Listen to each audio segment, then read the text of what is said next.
जय श्री कृष्णा। राधे राधे।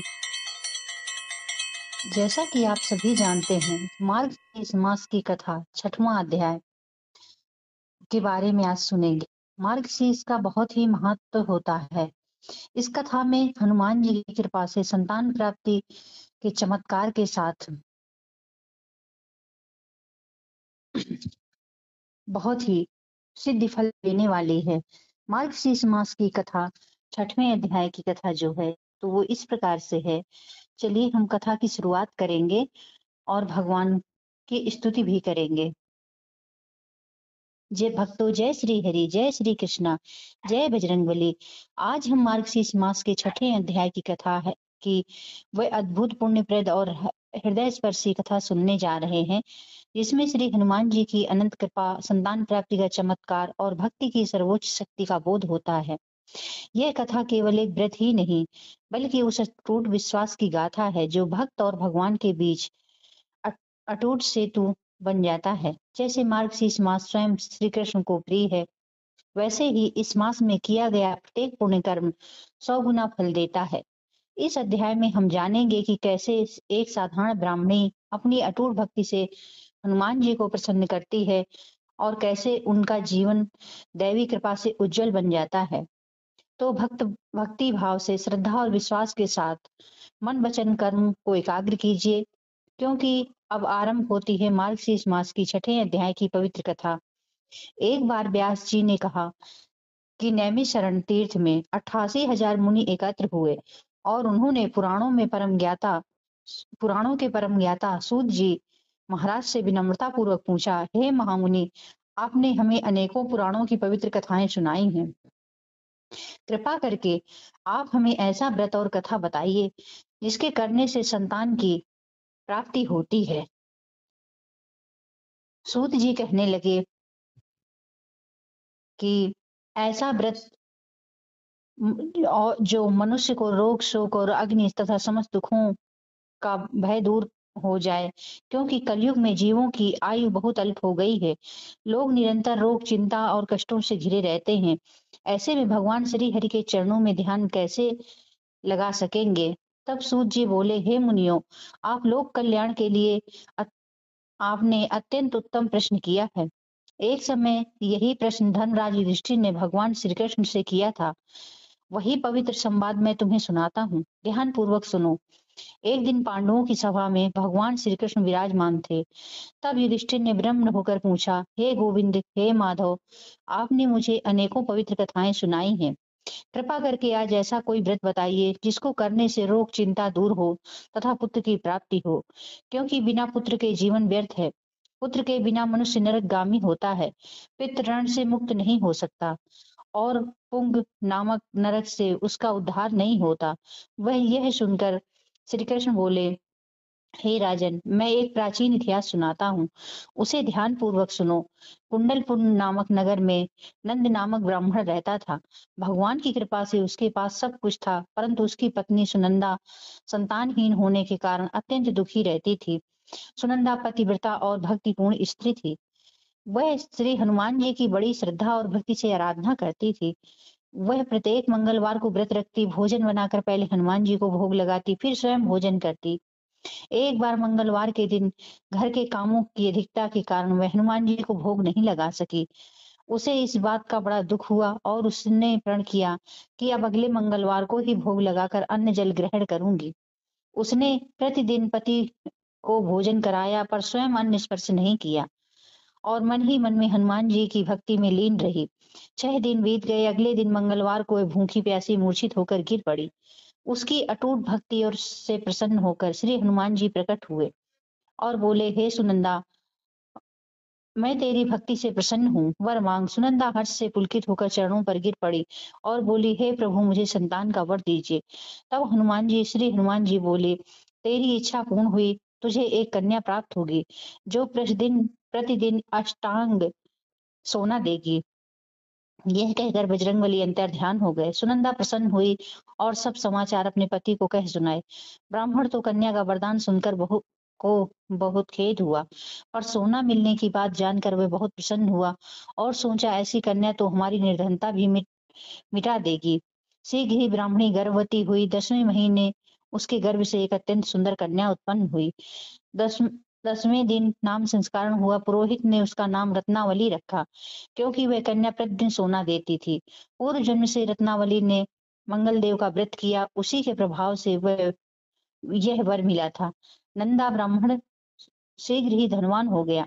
कालांतर में ब्राह्मणी सुनंदा ने अवमान आ गया। वह रत्नावली 10 वर्ष की हुई तब सुनंदा ने अपने पति से कहा, अब यह विवाह योग्य हो गई है, कृपया करके योग्य वर देखिए। ब्राह्मण ने कहा, अभी तो वह छोटी है। तब सुनंदा बोली, शास्त्रों में कहा है, 8 वर्ष की गौरी, 9 वर्ष में राहिनी और 10 वर्ष में कन्या यदि रजस्वला हो जाए तो माता पिता और बड़ा भाई जो उसे देखते हैं वे नरकगामी होते हैं, अतः शीघ्र ही इसका विवाह करिए। ब्राह्मण बोला, अच्छी बात है, मैं योग्य वर की खोज करवाता हूँ। अगले दिन उसने अपने दूत को भेजा, जिसने पंपई नगर में एक सुशील ब्राह्मण जो तेजस्वी और गुणवान था, ब्राह्मण पुत्र सोमेश्वर को देखा। दूत ने उसका परिचय नंदा को दिया। नंदा प्रसन्न हुआ और शुभ मुहूर्त में कन्यादान कर दिया। विवाह संपन्न हुआ, सब प्रसन्न हुए, परंतु लोभवश नंदा ब्राह्मण व्याकुल हो उठा। उसने सोचा, रत्नावली चली जाएगी तो सोना देना बंद हो जाएगा।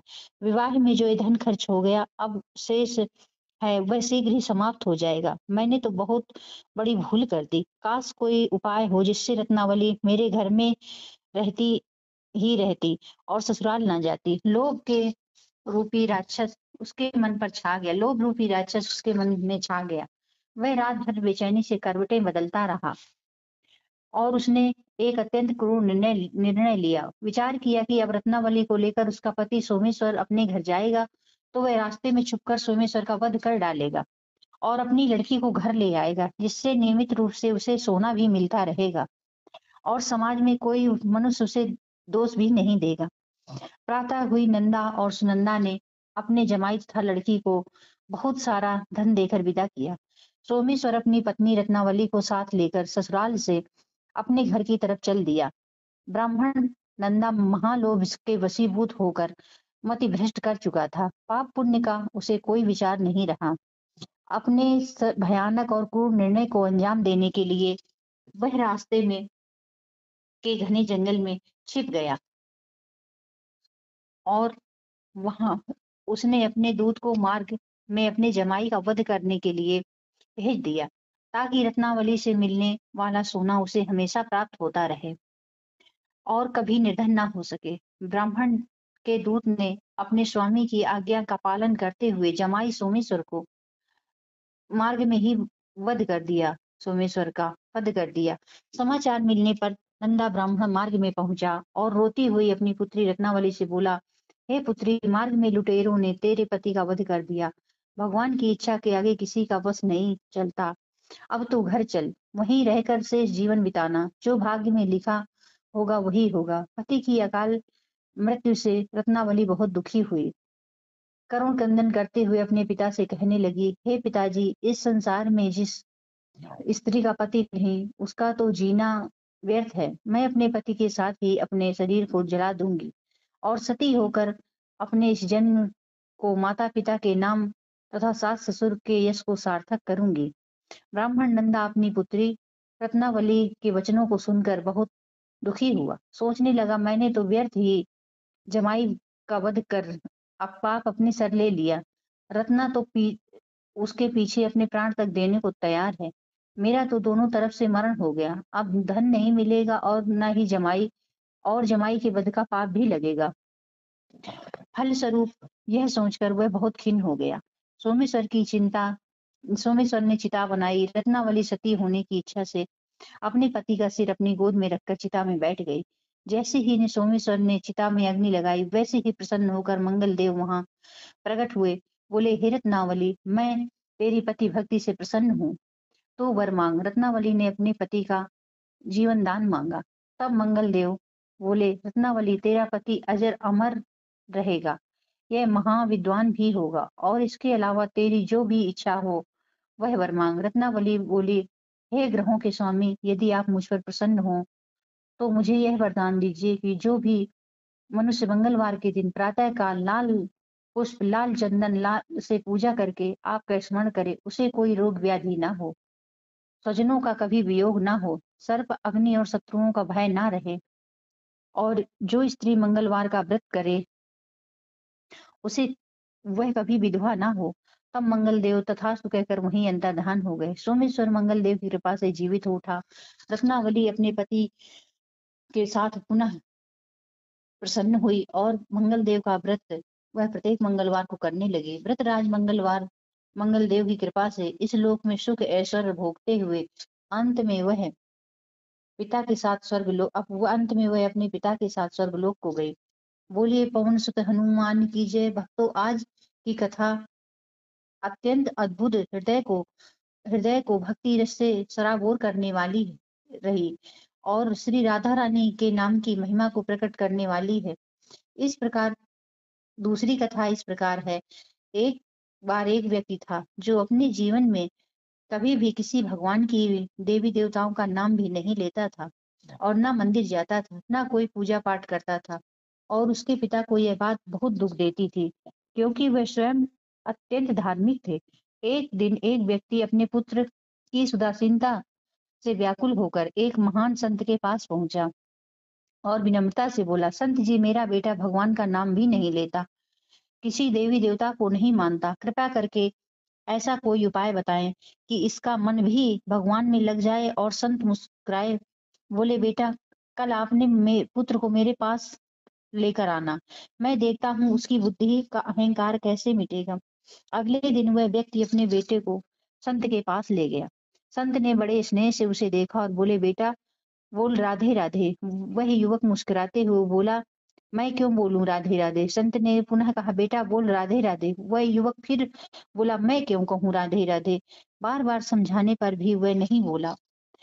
तो अंत में संत जी ने शांत स्वर में कहा, बेटा, याद रखना, जब तू मरेगा और यमराज के दरबार में जाएगा, तब जब यमराज तुझे पूछेंगे कि क्या तूने कभी भगवान का नाम लिया, तब तू कह देना कि मैंने केवल एक बार राधे राधे कहा था। इतना कहकर संत जी वहां से चले गए।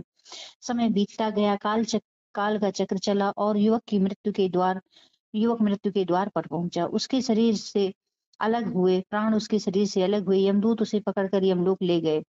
वहां यमराज स्वयं उपस्थित थे। उन्होंने गंभीर भाव में पूछा, बताओ, तुमने अपने जीवन में कभी कोई पुण्य कर्म किया है, कभी भगवान का नाम लिया है। तभी उस व्यक्ति को संत जी की बातें याद आ गई और उसने कहा, महाराज, एक बार मैंने अपने जीवन में श्री राधा रानी का नाम लिया था। यह सुनकर यमराज सोच में पड़ गए और बोले, एक बार नाम लेने का फल क्या है होता है, क्या तूने क्या यह तो तुझे भी ज्ञात है। चलो इंद्र के पास चलते हैं, वही बताएंगे। परंतु वह व्यक्ति बोला, मैं ऐसे नहीं जाऊंगा, पहले पालकी लाओ, मैं उसमें बैठकर जाऊंगा। यमराज कुछ क्षण स्तब्ध रहे, फिर बोले कि ठीक है।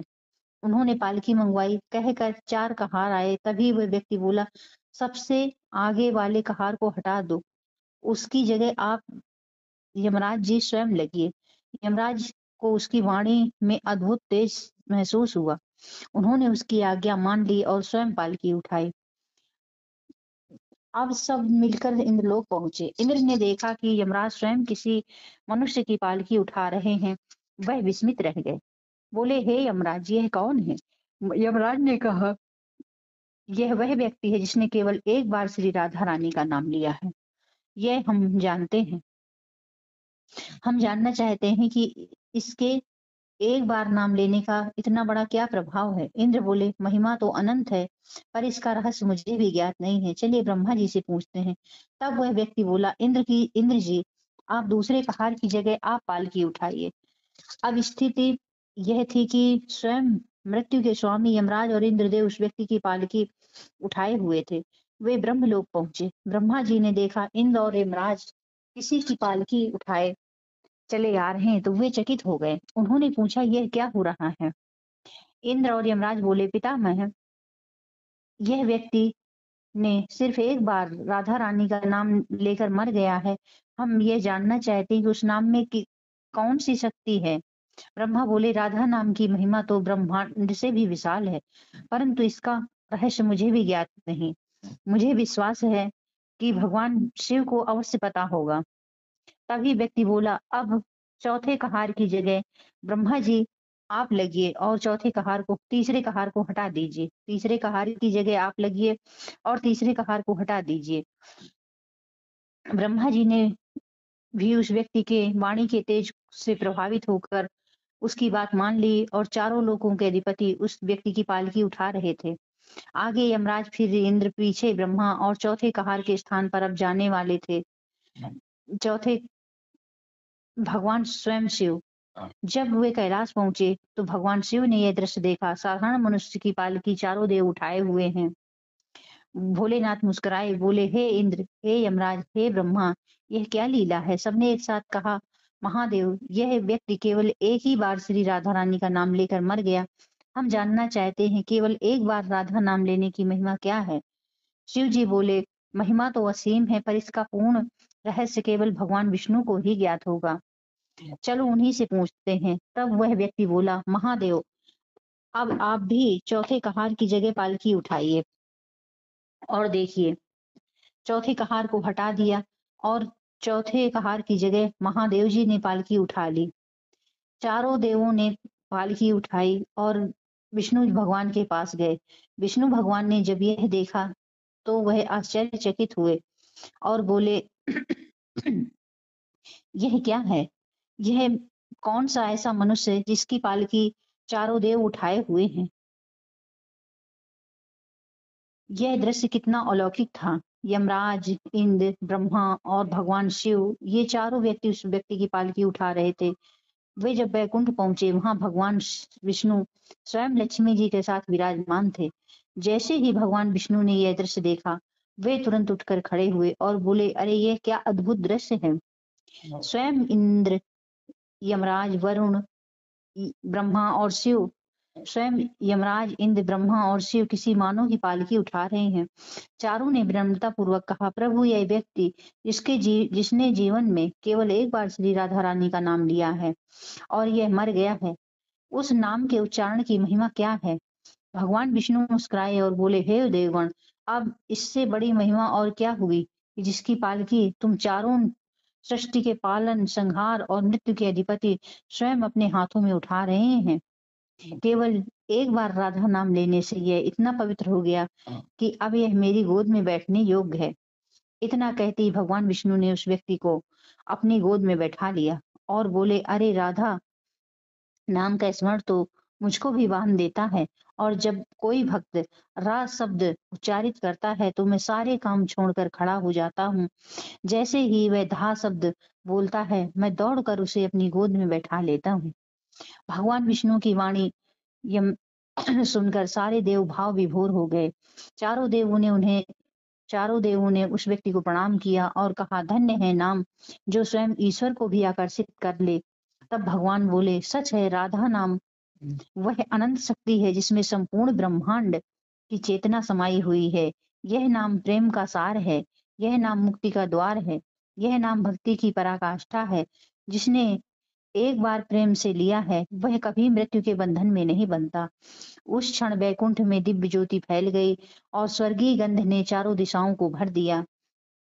श्री नारद जी वीणा बजाने लगे, गंधर्व नृत्य करने लगे और आकाशवाणी हुई, जो केवल एक बार राधा नाम का स्मरण करता है वह अनंत युगों तक स्वर्गीय सुख भोगता है और अंततः श्री कृष्ण के धाम को स्थान पाता है। भगवान ने उस व्यक्ति को अपने समीप रख लिया और कहा, अब तू यहाँ मेरे साथ रहेगा, क्योंकि तूने उस प्रेममयी नाम का उच्चारण किया है जिसने मुझे भी अपने वश में कर लिया है। भक्तों, यह कथा हमें यह शिक्षा देती है कि भगवान तक पहुंचने के लिए किसी बड़े यज्ञ, तप, दान की आवश्यकता नहीं। केवल प्रेम पूर्ण हृदय से लिया गया राधे राधे का नाम ही समस्त पापों का नाश कर देता है। इसलिए आइए हम सब मिलकर प्रेम से पुकारे, राधे राधे, जय श्री कृष्णा, जय श्री राधे। भक्तों, जब ब्रज धाम से श्री राधा रानी और यशोदा मैया द्वारिका पहुंचे तो उस समय उस क्षण का वातावरण मानो सृष्टि का सबसे भाव विह्वल दृश्य बन गया। श्री भागवत महापुराण और विभिन्न गौड़ी ग्रंथों के अनुसार जब श्री कृष्ण द्वारिका में विराजमान हुए और समय बीतता गया, तब नंद बाबा और यशोदा मैया का विरह असहाय हो गया। शताब्दियां बीतने लगी और अनंत 100 वर्षों तक के उपरांत एक ऐसा अवसर जब आया जब नंद यशोदा द्वारिका पहुंचे। 100 वर्षों के लंबे विरह के बाद जब नंद बाबा और यशोदा मैया द्वारिका पहुंचे, तब वहां पर राजसी वैभव उनके लिए कोई मायने नहीं रखता था। उनकी आंखें तो बस अपने नंदलाल को खोज रही थी।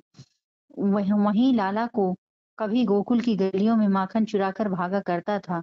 जैसे कि ठाकुर जी ने माता पिता को देखा, वे सिंहासन से कूद कर दौड़े और यशोदा मैया के चरणों से लिपट गए। उनकी आंखों से आंसुओं की धारा बहने लगी। यशोदा मैया रोते हुए बार बार कह रही थी कि लाला, तू हमें छोड़कर क्यों चला गया। और नंद बाबा का कंठ भी भाव से भर गया।